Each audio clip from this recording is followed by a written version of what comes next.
بسم الله الرحمن الرحيم. ومن أحسن قولا ممن دعا إلى الله وعمل صالحا وقال إنني من المسلمين. صلى الله على نبينا محمد وعلى آله وأصحابه أجمعين. أعوذ بالله من الشيطان الرجيم. بسم الله الرحمن الرحيم. هو الذي جعل لكم الأرض ذلولا فامشوا في مناكبها وكلوا من رزقه وإليه النشور. یہ سورہ نور کی ایک آیت ہے، اس سے یہ معلوم ہوتا ہے کہ اللہ تبارک و تعالی نے سفر کو بھی ایک مشروع کام قرار دیا اور سفر کو روزی حاصل کرنے کا ایک ذریعہ بنایا. هو الذی جعل لکم الارض ذلولا، وہی ذات ہے جس نے زمین کو تمہارے لیے مسخر کر دیا ہے، مست بنا دیا ہے، آسان کر دیا ہے. فامشوا فی مناکبہا، لہذا اس کے راستوں میں، وادیوں میں تم چلو. وَكُلُوا مِن رِزْقِهِ، اور اللہ تعالیٰ کا روزی دیا ہوا روزی رزق کھاؤ.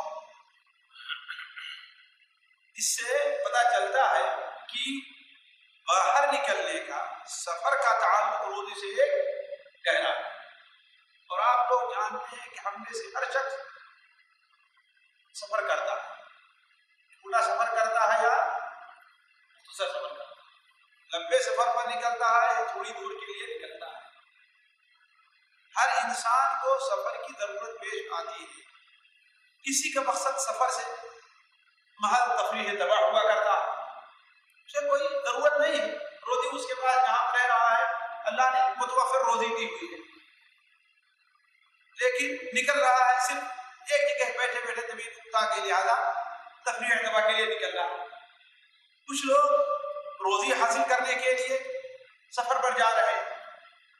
کچھ لوگوں کا مقصد اللہ تبارک و تعالیٰ کی عبادت اور جہاد ہے، جیسے حج کا سفر، جہاد کا سفر ہے. کچھ لوگوں کا مقصد سفر سے علم حاصل کرنا ہوتا ہے. ایک ملک سے دوسرے ملک، ایک شہر سے دوسرے شہر کیوں گئے وہ؟ ان کا مقصد علم حاصل کرنا ہے. تو سفر پر انسان نکلتا ہے اور ہر نکلنے والے کے مقصد اپنے جدا جدا ہوتے ہیں. اگر یہ مقصد جائز ہے تو وہ سفر جائز ہوگا، اگر یہ مقصد واجب ہے تو وہ سفر واجب ہوگا. مثال کے طور پر حج انسان پر واجب ہے، ایک رکن ہے، بغیر سفر کیے ہوئے حج نہیں ہو سکتا. لہذا یہ سفر کرنا اس کے لیے کیا ہوگا؟ واجب ہوگا. جو چیز مستحب ہوگی اس کے لیے سفر مستحب ہوگا، اور جو کام حرام کا ہوگا اس کے لیے سفر حرام ہے نا. لیکن سفر بذات خود جائز ہے شریعت کی نظر میں. بذات خود سفر کیا ہے؟ یہ جائز کام ہے. اللہ کے رسول صلی اللہ علیہ وسلم نے اور صحابہ کرام نے، علماء دین نے سفر کیا ہے.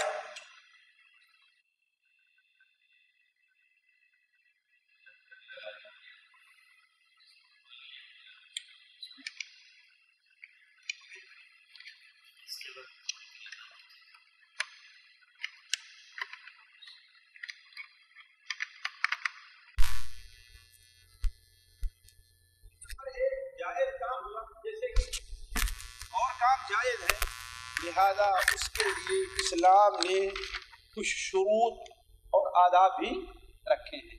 ان میں سے بعض ادب کا ذکر آپ کے سامنے کیا جاتا ہے، جس کا لحاظ رکھنا ایک مسافر کے لیے بڑا اہم ہے، اس ناحیے سے کہ اس میں دنیاوی لحاظ سے بھی اس کے اندر اللہ تعالیٰ برکت دے گا، دنیاوی لحاظ سے بھی انسان برکت دے گا. دوسری چیز یہ ہے کہ جو سب سے اہم ہے کہ اللہ تبارک و تعالیٰ کی خوشنودگی انسان ان آداب کے استعمال کرنے کی وجہ سے خوشنودگی حاصل کرے گا. مثال کے طور پر سب سے پہلا ادب جو ہے وہ یہ ہے کہ انسان جب سفر کا ارادہ کرے تو کسی تجربے کار نیک اور صالح آدمی کے پاس جا کر کے اس سلسلے میں وصیت کوئی نصیحت حاصل کرے کہ ہم ایسے سفر پر جا رہے ہیں، آپ کی اس سلسلے میں ہمیں کیا نصیحت؟ ہم سفر پر نکل رہے ہیں، یہ نہیں کہ بعض لوگوں کی عادت ہوتی ہے کہ ایسا چھپ چھپا کر کے نکلتے ہیں کوئی دیکھ اور جان بھی نہ پائے. شرعی نظر یہ چیز کوئی اچھی نہیں ہے. انسان کو اللہ تعالیٰ نے یہ اجازت دی ہے کہ وہ اپنی خاص ضرورت ہے تو اس کو چھپائے، لیکن اس کا مطلب یہ نہیں کہ عام لوگوں سے کے بارے میں ہو کہ نیک اور صالح لوگ بھی ہے نا. حتیٰ کہ بعض لوگ سفر پر جاتے ہیں، آپ مانیں گے کہ ان کے بڑے بھائی کو بھی اس کی خبر نہیں رہتی، حتیٰ کہ ان کے والد کو بھی اس کی خبر نہیں رہا کرتی. یہ چیز شریعت کی نظر میں پسندیدہ نہیں ہے. اللہ کے رسول صلی اللہ علیہ وسلم کے پاس لوگ سفر سے پہلے آیا کرتے تھے اور آپ سے وصیت طلب کرتے. سنن ترمذی میں روایت ہے کہ اللہ کے رسول میں ایک شخص آتا ہے اور کہتا اے اللہ کے رسول صلی اللہ علیہ وسلم، میں سفر پر جانا چاہتا ہوں، مجھے آپ کوئی وصیت کر دیجیے، کوئی نصیحت کیجیے، کیا کر رہے ہیں؟ آپ نے فرمایا اوصیک بتقوی اللہ. سب سے اہم نصیحت یہ ہے کہ تم سفر میں جاؤ تو اللہ تبارک و تعالیٰ کے تقوی کو لازم پکڑو. اس لیے کہ بہت سے گناہ کا کام انسان جو اپنے شہر، اپنے گاؤں، اپنے ملک میں نہیں کرتا، وہ باہر و سفر میں کرتا. اسی لیے سب سے پہلی وصیت کیا ہے؟ اوصیک بتقوی اللہ. اللہ تبارک و تعالیٰ کے تقوی کی تمہیں وصیت ہے کہ اللہ کے تقوی کو لازم پکڑو. والتکبیر علی کل شرف، اور کسی بھی اونچائی جگہ پر تمہیں چڑھنا ہو تو تمہیں کیا کہنا ہے؟ اللہ اکبر کہنا. کسی بھی اونچے جگہ پر چلنا ہے تو اس میں تمہیں اللہ اکبر کہنا ہے. جب یہ کہہ کر کے وہ شخص آگے بڑھتا ہے تو آپ صلی اللہ علیہ وسلم نے اس کے لیے ایک بہترین سی دعا دی. جیسے کسی بھی نیک آدمی کے پاس جائیں، اگر یہی دعا آپ کو مل جائے اور اجابت کا وہ وقت ہو، اللہ کی دعا کی قبولیت کا وقت ہو، اگر اس کی دعا قبول ہو جائے آپ کے بارے میں تو آپ کتنے کامیاب. آپ صلی اللہ علیہ وسلم نے ارشاد فرمایا اللہم اسوی لہ الارض، اے اللہ تعالیٰ زمین اس کے لیے سمیٹ دے. بسا اوقات آپ اندازہ لگائیں کہ وہی سفر بسا اوقات آپ بڑے مختصر وقت میں طے کریں، اس میں برکت دے گا اللہ تعالیٰ، اور وہی سفر کے لیے بسا اوقات آپ کو رکاوٹ پیش آتی ہے اور آپ 1 گھنٹے بجائے 2 گھنٹے اور 1.5 گھنٹے آپ کو لگ جایا کرتے ہیں. یہ اللہ تعالیٰ کی توفیق اور برکت سے ہے. آپ ابھی زلفی شہر میں، ریاض شہر میں داخل ہوئیے، آپ جا رہے ہیں، اچانک ہر سگنل آپ کو گرین ملتا جا رہا ہے، اشارہ کھلتا جا رہا ہے کہ نہیں؟ آپ 10 کلومیٹر 15 کلومیٹر 5 منٹ 10 منٹ طے کر لیتے ہیں آسانی ہے کہ نہیں؟ لیکن ایک وقت آتا ہے کہ آپ جہاں پر جس سگنل پر اسے آپ بند پائے تو وہی 10 منٹ والا سفر آپ کو 20 اور 25 منٹ لگ رہا ہے. آخر اللہ کی توفیق ہی تو ہے نا. آپ کو اس پر کوئی زور نہیں ہے. کیا ہے کوئی زور؟ آپ کا کوئی زور نہیں. یہ اللہ تعالیٰ کی توفیق ہے. تو اے اللہ تعالیٰ اس کے لیے سفر کو مختصر کر دے اور اس کے لیے سفر کو آسان کر دے. سفر کو اس کے لیے مختصر کر دے اور آسان کر دے. سب سے پہلے یہ ہے. دوسرا ادب یہ ہے کہ انسان آپ سے سفر کے لیے وصیت طلب کر رہا ہے تو اسے آپ رخصت بھی کیجیے، الوداع بھی کہیے. اسے آپ رخصت کیجیے اور الوداع بھی کہیے. یہ نہیں کہ ہاں بھائی ٹھیک ہے جاؤ، یہ کچھ نہیں. صحیح ہے، اچھے جذبات آپ کے رہیں گے ساتھ میں، آپ کی خواہشات نیک خواہشات اس کے ساتھ ہیں، لیکن آپ اللہ تعالیٰ کا سہارا بھی تو لیجیے اس بارے میں. اس سلسلے میں نبی کریم صلی اللہ علیہ وسلم کا یہ اسلوب نہیں رہا ہے. آپ صلی اللہ علیہ وسلم کا اسلوب رہا ہے کہ جو کوئی رخصت ہوتا تھا اسے جس طریقے سے آپ نے یہاں وصیت کی ہے، الوداعی کلمات آپ کہا کرتے تھے. آپ صلی اللہ علیہ وسلم، حضرت عبداللہ بن عمر کے بعد صحیح بخاری صحیح مسلم شریف میں ہے کہ اللہ کے رسول صلی اللہ علیہ وسلم کے پاس کوئی بھی آدمی آتا اور رخصت ہونا چاہتا تو آپ اس سے کہتے استودع اللہ دینک و امانتک و خواتیم عملک. استودع اللہ دینک و امانتک و خواتیم عملک. تجھے گویا مکمل طور پر میں اللہ کے حوالے کر رہا ہوں، تیرا دین بھی اللہ کے حوالے ہے کہ کہیں گڑبڑ نہ ہونے پائے. تیری امانت بھی اللہ تعالیٰ کے حوالے ہے، اس میں کہیں خلل نہ پڑنے پائے. وخواتیم عمل، اور خلاصہ یہ کہ تیرے اعمال کا خاتمہ بھی کس کے ہے؟ اللہ تعالیٰ کے. اسی طریقے سے تیسرا ادب یہ ہے کہ انسان سفر سے پہلے اچھے اور نیک ساتھی تلاش کرے. لوگ اس پر توجہ کم دیتے ہیں. کوئی بھی ساتھی ہے اس سے ان کا دنیاوی فائدہ نظر آیا اس کے ساتھ رخصت ہو جاتی ہے. صرف لوگوں کی نظر دنیاوی فائدے پر ہوتی ہے، اخروی فائدے پر لوگوں کی نظر نہیں رہا کرتی. حالانکہ شریعت یہ ہے کہ انسان کوئی بھی عمل کرنا چاہتا ہے تو سب سے پہلے اس کی نظر کس پر ہونی چاہیے؟ آخرت کا کیا فائدہ اس کے اندر. اسی لیے سفر کے موقع پر بھی لوگ کس چیز کو تلاش کریں کہ آیا سفر پر جا رہے ہیں،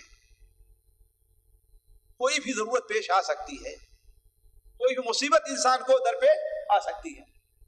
خاص طور پر اس وقت کے سفر دیکھیے جب انسان کو صحرا میں پیدل یا سواری پر سفر کرنا پڑتا تھا. میل ہا میل چلے جاتے تھے لوگ، پانی یا آبادی کا کہیں نام و نشان نہیں رہا کرتا تھا.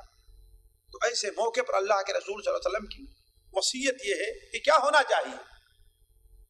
انسان اولا کوئی نیک اور صالح ساتھی تلاش کرے. کیوں؟ نیک اور صالح ہوگا تو انسان کو بھٹکنے نہیں دے گا، اللہ کا اس کے بارے میں خوف کرے گا، وقت پڑنے پر اللہ سے ڈرے گا، اس کا ساتھ چھوڑے گا نہیں.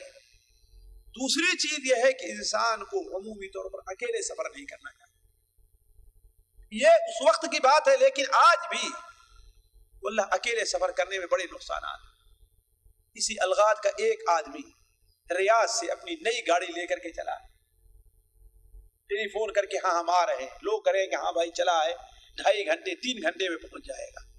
4 گھنٹے 5 گھنٹے 10 گھنٹے گزر گئے لیکن نہیں پہنچ سکا.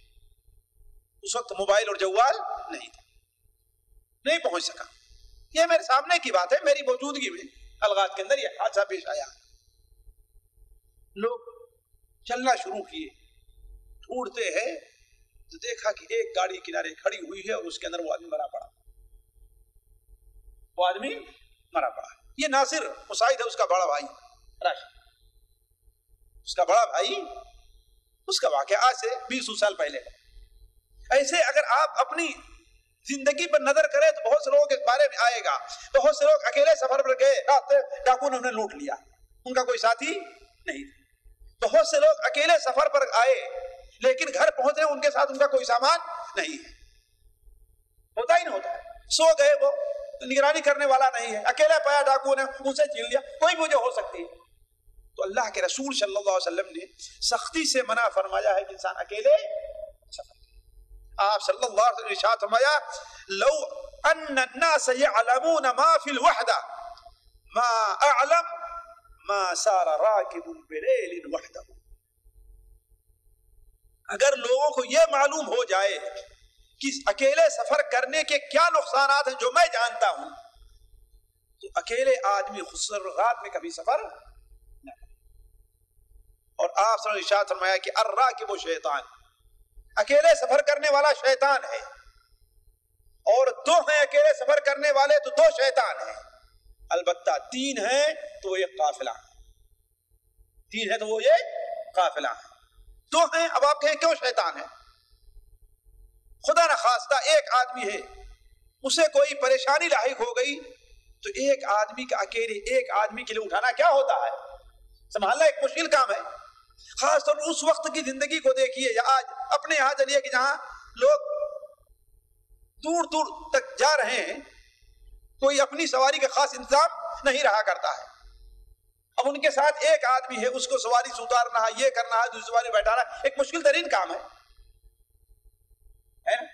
اور خدا نخواستہ 2 آدمی ہیں، آپس میں کسی بات پر اختلاف ہو گیا تو تیسرا آدمی کوئی درمیان میں دخل دینے والا نہیں رہے گا. کئی چیزوں کو سوچ چلیے آپ ایسے، اور ایسی چیزیں لوگوں کے درمیان پیش آتی ہیں، ایسے حادثات پیش آتے ہیں لوگوں کے درمیان. اس لیے اللہ کے رسول صلی اللہ علیہ وسلم نے اکیلے سفر کرنے سے اور بہتر آپ نے فرمایا کہ 3 آدمی ایک ساتھ سفر.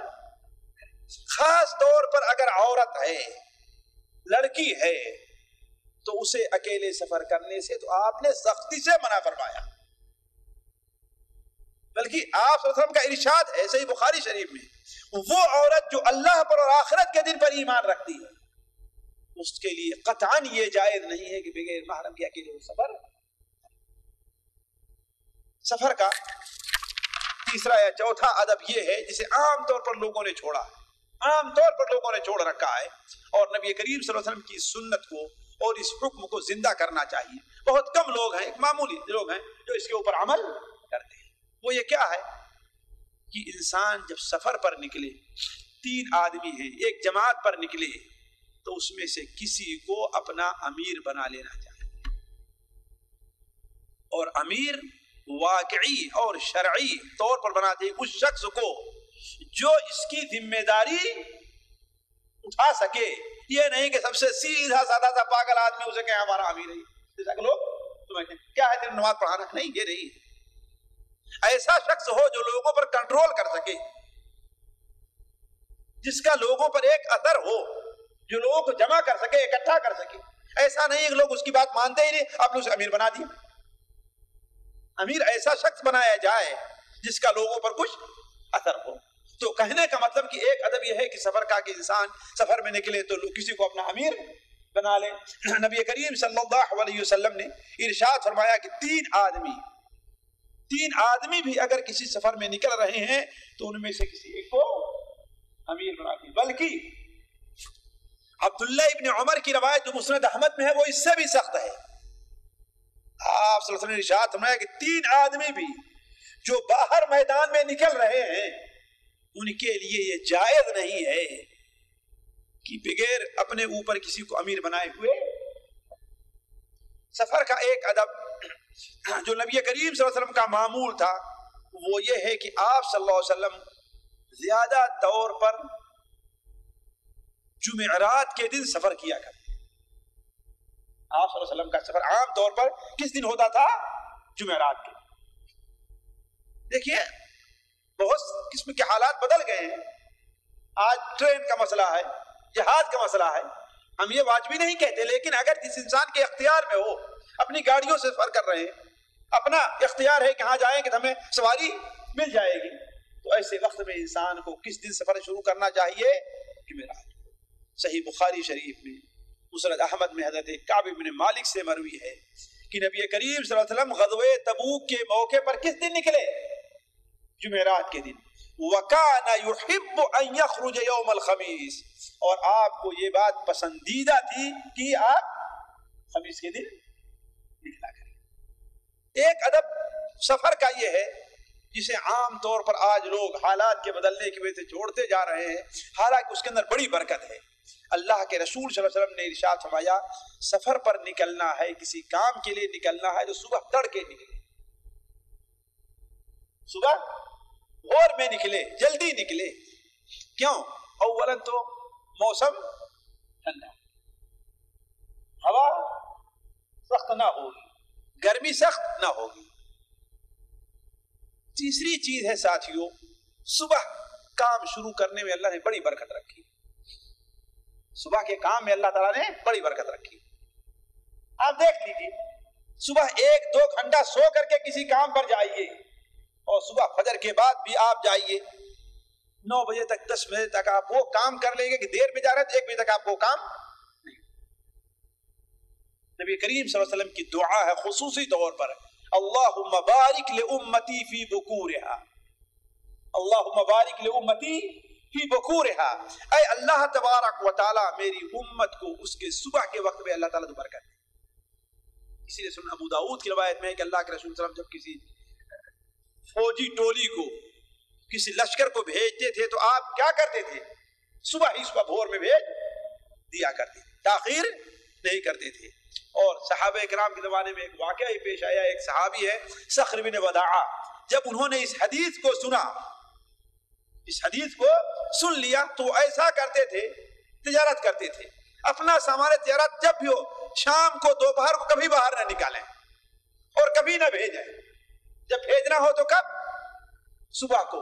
ان کے اس نیک نیتی کی اور اللہ کے رسول کی دعا کی برکت یہ تھی، آپ صلی اللہ علیہ وسلم کی دعا کی برکت یہ تھی کہ ماشاءاللہ تھوڑے ہی دن میں ان کا مال بہت زیادہ ہو۔ سنن ابو داؤد میں روایت ہے۔ چھٹی چیز جسے کچھ پڑھے لکھے لوگ تو اس کا اہتمام کرتے ہوں، لیکن عام طور پر لوگ اس کا اہتمام نہیں کرتے، بلکہ وہ چیز یاد بھی نہیں رہتی کہ انسان اپنا سفر شروع کرے تو اللہ تعالیٰ کے ذکر سے شروع، اللہ تعالیٰ کے نام سے شروع کرے۔ کیا خوب ہے کہ انسان گھر سے تیار ہو کر کے نکلنا چاہے تو وضو کر لے، طہارت حاصل کر لے اور 2 رکعت نماز۔ مسند احمد میں اللہ کے رسول صلی اللہ علیہ وسلم کی حدیث ہے، آپ نے فرمایا ایک صحابی سے، جب تو اپنے گھر سے باہر جا تو 2 رکعت پڑھ کر کے، اور اپنے گھر میں داخل ہو تو 2 رکعت پڑھ کر کے داخل ہو، اللہ تبارک و تعالی اس نماز کو تیرے لیے باعث برکت بنائے گا۔ علامہ البانی رحمہ اللہ مسند بزار وغیرہ کے حوالے سے صحیح بھی اس حدیث کو نقل کرتے ہیں۔ لیکن ٹھیک ہے، اگر اتنا اہتمام نہیں کر سکتا تو کم سے کم یہ ضرور ہونا چاہیے کہ اللہ کے رسول صلی اللہ علیہ وسلم نے جو دعائیں سکھلائی ہیں، جو دعائیں آپ کرتے رہے ہیں، ان دعاؤں کا اہتمام انسان کر لے۔ جیسا کہ ان میں سے ایک دعا بڑی مشہور ہے، اللہ کے رسول صلی اللہ علیہ وسلم کیا کہتے تھے؟ اللہم، جب سواری پر بیٹھ جاتے تھے، تیار ہو گئے، سفر شروع کیا تو آپ کیا فرماتے تھے؟ اللہم، کیا پڑھتے تھے؟ لیکن اس سے پہلے سواری کی دعا فرمائے، سبحان الذی، الحمدللہ، الحمدللہ، الحمدللہ، سبحان الذی سخر لنا هذا وما كنا له مقرنين وإنا إلى ربنا لمنقلبون اللهم إنا نسألك في سفرنا هذا البر والتقوى ومن العمل ما ترضى اللهم هون علينا سفرنا هذا واطو عنا بعده اللهم أنت الصاحب في السفر والخليفة في الأهل اللهم إنا نعوذ بك من وعثاء السفر وكآبة المنظر وسوء المنقلب في المال والأهل والولد وسوء المنقلب في المال والأهل والولد۔ یہ دعا اللہ کے رسول صلی اللہ علیہ وسلم، اس کے علاوہ اور بھی دعائیں ہیں آپ صلی اللہ علیہ وسلم پڑھا کرتے تھے۔ تو انسان کو چاہیے، ایک مسلمان کو سفر پر نکلنے سے پہلے جب سواری پر بیٹھ جائے تو اس دعا کو پڑھ لے۔ اور حضرت عبداللہ ابن سرجس بیان کرتے ہیں کہ اللہ کے رسول سفر سے پہلے آپ چند چیزوں سے پناہ چاہتے ہیں۔ کس چیز سے پناہ؟ یہ کہ ہے کہ سفر کی پریشانی سے، اور سفر سے واپس آئے تو کوئی بری صورت لے کر کے واپس نہ آئیں، اور جب گھر پر واپس آئیں تو انہیں گھر کا منظر جو ہے آپ کو برا نہ لگے۔ ان چیزوں سے پناہ مانگا کرتے ہیں۔ اسی طریقے سے ایک اور چیز ہے جسے عام طور پر اہل علم بھی آہستہ آہستہ چھوڑتے جا رہے ہیں، وہ چیز کیا ہے؟ دوران سفر ذکر کا اہتمام کرنا چاہیے۔ دوران سفر ذکر الہی کا اہتمام ضرور ہونا چاہیے۔ مثال کے طور پر نماز ہے، آج واللہ آپ سفر میں چلے جائیے، جہاز میں بیٹھ جائیے، نماز کا وقت ہو گیا، پوری جہاز مسلمانوں سے بھری پڑی ہے، لیکن شاید ہی آپ کو اس میں کوئی نماز پڑھتا دکھائے۔ سوچنے کی بات ہے۔ اللہ کے بندے، اللہ کا خوف کر کہ تو ایسی جگہ پر اس وقت ہے کہ ذرا سا فرق پڑ جائے تو تیرے بچنے کی کوئی امید نہیں، لیکن اس جگہ پہنچ کر بھی تو اللہ تعالیٰ کی نافرمانی کر رہا، اسے اللہ کا خوف نہیں آ رہا۔ بہت سے لوگ ٹرین پر بیٹھ جائیے، آپ بسا اوقات دیکھیں، یہ اندازہ لگایا ہے ہم نے کہ ایک بار ٹرین پر میں بیٹھا رمضان کے آخر میں، تو پوری ٹرین کے اندر حتیٰ کہ بعض لوگ ایسے تھے، ان کی داڑیاں ایسی ہیں، سفید ہیں، لیکن وہ بھی نماز نہیں پڑھی۔ نماز پڑھ لیجیے، ارے نہیں یہاں زمین پتہ نہیں صاف ہے کہ نہیں صاف ہے، گھر چل کر کے پڑھ لیں گے، 2 دن کی نماز آپ پوری ایک ساتھ پڑھ لیں گے، یہ کون سی بات ہے؟ اور ایسا لگ رہا تھا کوئی ماشاءاللہ مرشد اور پیر صاحب ہے، کوئی عام آدمی ہماری طرح نہیں ہے، کم سے کم 8 10 15 20 50 آدمی ان کے ہاتھ پر بیعت رہے ہوں۔ اللہ کے بندے، نماز مسلمانوں پر وقت کی پابندی سے فرض کی گئی ہے۔ میرے اور میرے بھائی کے علاوہ شاید ہی کوئی نماز پڑھتے دکھائی دیا ہو، لیکن جب روزہ افطار کرنے کو دیکھو سارے کے سارے معلوم ہو کہ سارے مسلمان بھرے ہیں، کوئی بھی کافر نہیں ہے پورے ڈبے کے اندر۔ بھلا بتائیے، نماز اہم ہے کہ روزہ اہم ہے ساتھیوں؟ بلکہ روزے کی تو چھوٹ ہے سفر میں، تیرے لیے جائز تھا تو کھاتا پیتا چلے، لیکن نماز چھوڑنے کی اجازت تجھے نہیں۔ تو اللہ کا ذکر ہے سفر کے دوران ضرور ہونا چاہیے تاکہ اللہ تعالیٰ کے عذاب سے انسان محفوظ رہے۔ اسی طریقے سے بلند جگہ پر اس کا گزر ہو تو تکبیر کہے، اور جب نشے میں آئے تو سبحان اللہ۔ اسی طرح سفر میں کی گئی دعا اللہ تعالیٰ رد نہیں کرتا۔ اللہ کے رسول صلی اللہ علیہ وسلم کی ارشاد ہے کہ 3 دعائیں ایسی تھے اللہ تعالیٰ رد نہیں کرتے، اس میں مسافر کی دعا بھی ہے۔ تو سفر میں انسان رہے، نماز پڑھے، اللہ کا ذکر کرتا رہے اور دعا۔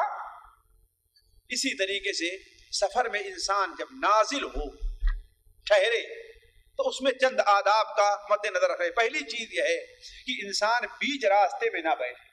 بسا اوقات لوگ دیکھیں گے اب سفر میں بھی جائیں ایسی جگہ پر کہیں اترتے بھی ہیں، کسی مثلا پیٹرول پمپ پر یہ وہ، تو ایسی جگہ اپنی گاڑی کھڑی کرتے ہیں دوسرے کے لیے راستہ ہے کہ نہیں؟ آخر تنگی ہوتی ہے نا، کہیں بیٹھ جاتے ہیں کہ نہ پوچھئے۔ آپ حج کے سفر پر جائیے تو الامان الحفلی، ایسی بدتمیزی ہوتی ہے، عورتیں بے پردہ ہیں، ایسی جگہ بیٹھ گئی جہاں بیٹھنے کی جگہ نہیں، جبکہ اس سے آگے بڑھیں کھلی جگہ ہے، جگہ ہے خالی۔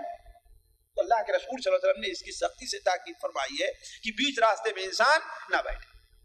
اور جہاں پر انسان ٹھہرے، خاص طور پر رات کا موسم ہے، تو وہاں یہ دعا بغیر پڑھے نہیں ٹھہرنا چاہیے، اللہ اعوذ بکلمات اللہ التامات من شر ما خلق۔ آپ نے فرمایا کوئی چیز اس کو نقصان نہیں پہنچائے گی۔ اسی طریقے سے انسان جب ٹھہرے تو ساتھیوں کو آپس میں اکٹھے ہو کر کے رہنا چاہیے۔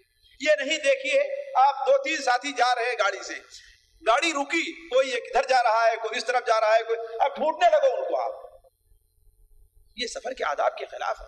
اللہ کے رسول صلی اللہ علیہ وسلم نے سنن ابو داؤد میں روایت ہے کہ اللہ تعالیٰ اس کو پسند نہیں کہ تمہارا یہ وادیوں میں پھیل جانا شیطان کی طرف سے۔ اسی طریقے سے سفر کا ایک ادب یہ ہے انسان کہ باہمی تعاون رہنا چاہیے۔ باہمی تعاون، چاہے پڑھے لکھے مولوی ہی لوگ کیوں نہ ہوں، یہ نہیں کہ سفر میں اٹھے تو اپنا پیر پھیلا کر کے لیٹ گئے اور دوسرے لوگ محنت کر رہے ہیں۔ اللہ کے رسول صلی اللہ علیہ وسلم کے یہ معمول نہیں ہے۔ آپ صلی اللہ علیہ وسلم نے اولاً تو ساتھیوں کو ایک دوسرے کے ساتھ تعاون کا حکم دیا ہے، اور خود آپ صلی اللہ علیہ وسلم ساتھیوں کا تعاون فرمایا کرتے تھے۔ مجھے معلوم ہے آپ ایک معتبر شریف آدمی ہیں، لوگ یہ چاہیں گے کہ آپ کی خدمت کریں، لیکن جس طریقے سے لوگ اللہ تعالیٰ سے اجر کے مستحق و ضرورت مند ہیں آپ بھی۔ امام ابو شیخ اصفہانی رحمہ اللہ اپنی کتاب اخلاق النبی میں نقل کرتے ہیں کہ آپ صحابہ کرام کے ساتھ کہیں جا رہے تھے، کہیں پر پڑاؤ ڈالے تو کسی نے کہا کہ ہاں بھائی میں خیمہ لگانے کا کام کرتا ہوں، بڑا مشکل کام تھا اس وقت۔ کسی نے کہا ہاں اچھا بھائی میں اونٹ ذبح کر دے رہا ہوں کھانے کے لیے۔ کسی نے یہ کہا، آپ صلی اللہ علیہ وسلم نے کہا کہ میں لکڑیاں، سب سے مشکل کام جو تھا، آپ نے کیا فرمایا؟ میں لکڑیاں جمع کرنے کا کام کرتا ہوں۔ صحابہ نے کہا اے اللہ کے رسول صلی اللہ علیہ وسلم آپ یہ کیا، ہم اس کے لیے کافی ہیں، آپ کی طرف سے ہم یہ کام کر لیں گے۔ آپ نے فرمایا نہ تم ہم سے زیادہ طاقتور ہو اور نہ ہی اللہ تعالیٰ کے ہم سے زیادہ تم اجر کے مستحق۔ یہ ایسی سنت ہے نبی کریم صلی اللہ علیہ وسلم کی، دیکھیں گے اہل علم مولوی اور جو مثلا سفر کے اندر جو بڑا رہتا ہے وہ اس سنت کو چھوڑے ہوئے ہیں۔ بھائی جیسے تو تھکا ہے سفر میں ویسے وہ بھی تھکے ہوئے ہیں، یہ بھی سوچنا چاہیے، ان کا تعاون کرنا چاہیے۔ اسی طریقے سے آخر سے پہلے یہ سفر ہے کہ انسان سفر میں جہاں اس کی ضرورت پوری ہو جائے فوراً واپس آ جانا چاہیے۔ یہ نہیں کہ بلا وجہ انسان لیٹ ہوتا رہے۔ دلچسپ بات ہے، ابھی پر سال کی بات، ایک جلسے میں گیا تو ایک اور مولوی صاحب آئے ہوئے تھے۔ اب وہ جن کے پاس ٹھہرے ہیں شاید انہیں کچھ ضرورت تھی، کچھ کام، اب وہ کہہ رہے کہ ہاں مولانا فلاں آدمی ذرا اس کے ساتھ چلے جائیں۔ ارے بھائی بیٹھو، کون سی جلدی ہے؟ ان کو ریاض جانا تھا، فلاں آدمی اس ساتھ چلے جائیں گے، یہ کون سی جلدی ہے بھائی؟ بلکہ پھر ہمارے ہفتے ہوئے کہ بھائی نہ پریشان کرو، شیخ آج نہیں جائیں کل جائیں گے، وہ تم لوگ کیوں پریشان ہو رہے ہو؟ تو کہنے کا مطلب ہے کہ سفر کس مقصد کے لیے آپ گئے ہیں وہ ختم ہو گیا۔ تو اللہ کے رسول صلی اللہ علیہ وسلم کی حدیث ہے کہ السفر قطعۃ من العذاب، عذاب کا ایک ٹکڑا ہے۔ انسان کی ضرورت پوری ہو جائے تو فوراً اپنے گھر واپس آ جانا چاہیے۔ اسی لیے سفر کا ایک ادب یہ ہے کہ بغیر اطلاع کے اپنے گھر نہیں آنا چاہیے، بغیر اطلاع دیے ہوئے اپنے گھر۔ اسی لیے نبی کریم صلی اللہ علیہ وسلم عام طور پر سفر سے جب واپس آتے تو چاشت کا وقت ہے ہوا کرتا تھا، اور اپنے شہر کو جب انسان دیکھے، جیسے الغار میں آپ آ رہے ہیں، نیچے اترنا شروع کی اور لائٹ دکھائی دی، یا اس طرف سے آ رہے ہیں قصیم سے، ابھی 18 کلومیٹر رہ گیا تو الغار کی لائٹیں دکھائی دی، تو آپ کو کیا کہنا چاہیے؟ آئبونا تائبونا عابدونا لربنا حامدون۔ حضرت انس بن مالک بیان فرماتے ہیں کہ ہم لوگ اللہ کے رسول صلی اللہ علیہ وسلم ایک سفر سے واپس آ رہے تھے، تو جب مدینہ منورہ ہمیں دکھائی دینے لگا تو آپ نے یہ دعا پڑھی، آئبونا تائبونا عابدونا لربنا حامدون۔ اور آخری بات سفر کا ادب یہ ہے کہ انسان جب سفر سے واپس آئے تو مسجد میں 2 رکعت نماز پڑھے بغیر اپنے گھر کے اندر نہ آئے، یہ ایک سنت کا طریقہ ہے، واجب نہیں ہے۔ نبی کریم صلی اللہ علیہ وسلم جب سفر سے واپس آتے تھے تو آپ بدأ بالمسجد فرکع فیہ رکعتین، آپ اپنے قیام کی ابتدا کس سے کیا کرتے تھے؟ مسجد سے، اس میں 2 رکعت پڑھتے تھے، اور پھر اس کے بعد ساتھی اس میں کئی فائدہ ہے۔ ایک فائدہ تو یہ ہے کہ آپ آئے، گویا کہ اللہ تعالیٰ کا شکریہ ادا کیا کہ ہم خیریت سے گھر۔ دوسرا یہ ہے کچھ لوگ آپ کے اگر استقبال کے لیے ہیں، آپ گھر میں اندر گھس جائیں گے تو ان کو تکلف ہوگا، ہے نا، مسجد میں آپ کا لوگوں نے سے استقبال بھی ہو گیا۔ تیسری چیز، گھر والے اپنا ہر چیز کو سیٹ کر لیں گے اور اس کو ترتیب دے لیں گے۔ اس قسم کے اور بھی بہت سے فائدے ہوتے ہیں، اور سب سے اہم فائدہ جیسا کہ آپ صلی اللہ علیہ وسلم کی حدیث، اس سے پہلے علامہ البانی کی صحیحہ کے حوالے سے ہم نے نقل کیا کہ آپ صلی اللہ علیہ وسلم کیا بیان فرمایا کہ گھر میں داخل ہو بھی تو 2 رکعت پڑھو، اس سے تمہارے گھر میں اللہ تعالیٰ برکت، جو شر ہے وہ اللہ تعالیٰ اس کو دور کر دے گا۔ یہ چند آداب تھے سفر کے جو جلدی جلدی آپ کے سامنے رکھے گئے۔ اللہ تعالیٰ سے دعا ہے کہ اللہ تعالیٰ ہمیں اپنے نبی کریم صلی اللہ علیہ وسلم سنت پر عمل کرنے کی توفیق عطا فرمائے۔ سبحانک اللہم و بحمدک، اشہد ان لا الہ الا انت، استغفرک و اتوب الیک۔